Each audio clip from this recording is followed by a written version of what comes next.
سب سے پہلے تو مجھے یہ کہنے دیجئے کہ آپ نے ہماری پروگرام میں یہ پریڈکٹ کیا تھا کہ عمران خان صاحب نے جو 5 دن کا گیپ دیا ہے اسمبلیاں تحلیل کرنے کے معاملے میں، وہ اس انتظار میں ہے کہ پی ڈی ایم خود کچھ نہ کچھ کرتے، اور ہم نے دیکھا کہ ایسا ہی ہوا کہ پی ڈی ایم خود ووٹ آف نو کانفیڈنس لے آئی پرویز الہی کے خلاف، اس لیے کہ اسمبلیوں کی ریزولوشن کو روکا جائے۔ اب اس سارے معاملے میں میرا بڑا سادہ سا سوال ہے کہ پنجاب کی اس سیاسی منظرنامے میں کون کس سے گیم کر رہا ہے؟ دیکھیے میرا خیال ہے سبھی اپنے آپ کو ڈیڑھ ہوشیار سمجھتے ہیں، لیکن گیم اصل میں انہی کے ساتھ ہو رہی ہے۔ جو جہاں سے ایڈوائس سیکھ کرتے ہیں وہ کتنا ساتھ دیں گے، کب کتنا ساتھ دے سکتے ہیں۔ اس وقت جو پرویز الہی صاحب ہیں وہ مظاہر ہے آگے کیا کہتے ہیں، he is between the devil and the deep blue sea. وہ کہتے ہیں ہماری ویژن ایک ہے عمران خان صاحب کے ساتھ، تو عمران خان صاحب کی ویژن تو بڑی کلیئر ہے کہ اسمبلیاں تحلیل کریں، اعتماد کا ووٹ لیں۔ کل جو انہوں نے گفتگو کی تھی کہ بھائی آپ کو اتنی جلدی کیوں ہو رہی ہے، جو آپ ہی نے پوچھا پاتا ہے میں اب اعتماد کا ووٹ کب لے رہے ہیں، کہتے ہیں آپ کو اتنی جلدی کیوں ہو رہی ہے اور میں تو یہ لوں گا نہیں۔ تو پھر اگر یہ نہیں لینا تھا اعتماد کا ووٹ تو پھر انڈر ٹیکنگ کیوں دی تھی؟ بیرسٹر علی ظفر صاحب نے جو کورٹ کو ان ریٹن دے دیا ہے، تو اب اس کے بعد تو کوئی معاملہ رہ نہیں جاتا نا، آپ نے ریٹن کہہ دیا ہے کہ لوں گا اعتماد کا ووٹ، اسمبلیاں بھی نہیں تحلیل کروں گا۔ تو یہ اگر تو یہ ظاہر ہے کہ پہلے 10 منٹ دیے گئے، پھر 2 گھنٹے دیے گئے، آپ کو پتہ ہے کس طرح سے انڈر ٹیکنگ ہوئی تھی۔ تو عمران خان صاحب سمجھ رہے ہیں کہ پرویز الہی صاحب جو ہیں وہ ایونچولی وہی کریں گے جو وہ چاہتے ہیں۔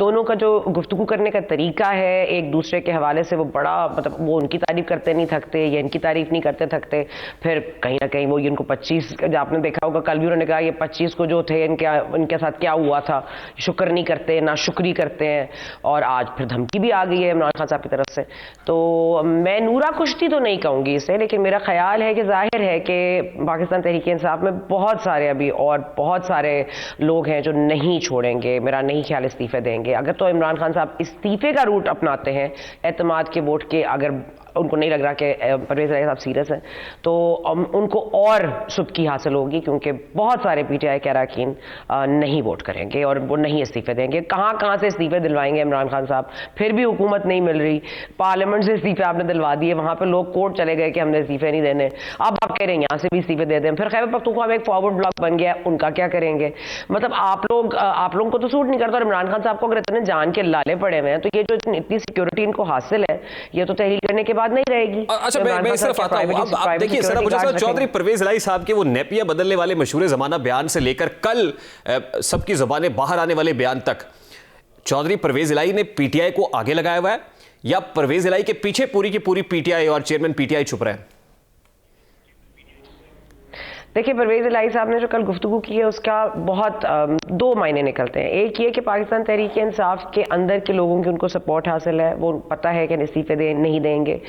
وہ، اور یہ امید بھی وہ کر رہے ہیں کہ عمران خان صاحب کو ظاہر ہے، کیونکہ وہ عمران خان صاحب خود کہہ چکے ہیں مجھے تو دور دور تک انتخابات نظر نہیں آ رہے، تو شاید وہی سمجھتے ہیں کہ وہ سمجھا بھی پائیں گے عمران خان صاحب کو کہ اگر ہمارے اسمبلی تحلیل کرنے سے بھی ڈیٹ نہیں ملتی ہمیں تو پھر ہم کیا کر لیں گے۔ تو میرا یہ خیال ہے کہ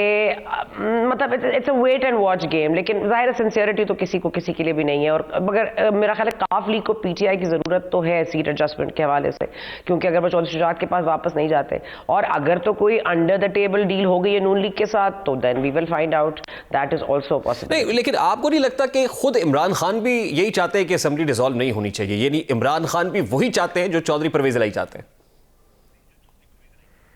میرا نہیں خیال کہ عمران خان صاحب صبح وہ چاہتے ہیں جو وہ پچھلی رات چاہتے تھے، اور وہ دوپہر کو وہ چاہتے ہیں جو وہ صبح چاہتے تھے۔ تو میرا خیال ہے ان کی چاہتیں کافی تبدیل ہوتی رہتی ہیں، اور ان کے مزاج بھی تبدیل ہوتے رہتے ہیں، ان کے بیانات بھی تبدیل ہوتے رہتے ہیں، اور وہ یو ٹرن کے حوالے سے بات نہیں ہے۔ میرا خیال ہے ان کو یہ لگتا ہے کہ now if I pull this plug then everything will be according to what I want it to be، مگر ایسا ہو نہیں رہا نا، وہ بہت کوششیں کر چکے ہیں، ان کو لگا تھا لوگ ان کو سیریسلی لیں گے، ان کو لگا تھا کہ لوگ لاکھوں کی تعداد میں نکلیں گے، ان کو لگا تھا کہ وہ پورا پارلیمنٹ کے اراؤنڈ جو ہے وہ سیز کر دیں گے، ان کو لگا تھا کہ ان کو کیسز سے بالکل بری کر دیا جائے گا، ان کو لگا تھا کہ پرویز الہی صاحب فوری طور پر اسمبلی تحلیل کر لیں گے، ان کو لگا تھا کہ وہ ڈیسیژن لے لیں گے اور پوری پارٹی اپنا سر خم کر دے گی۔ انہیں لگتا ہے، ایسا ہوتا نہیں ہے۔ نہیں یہ فیلنگ تو عمران خان کے اندر بھی ہے کہ اگر اسمبلیز ڈیزالو کر دیں گے وہ پنجاب اور کے پی کی، تو اس کے بعد جنرل الیکشنز ان کو نہیں ملیں گے۔ شاید یہی وجہ ہے کہ عمران خان خود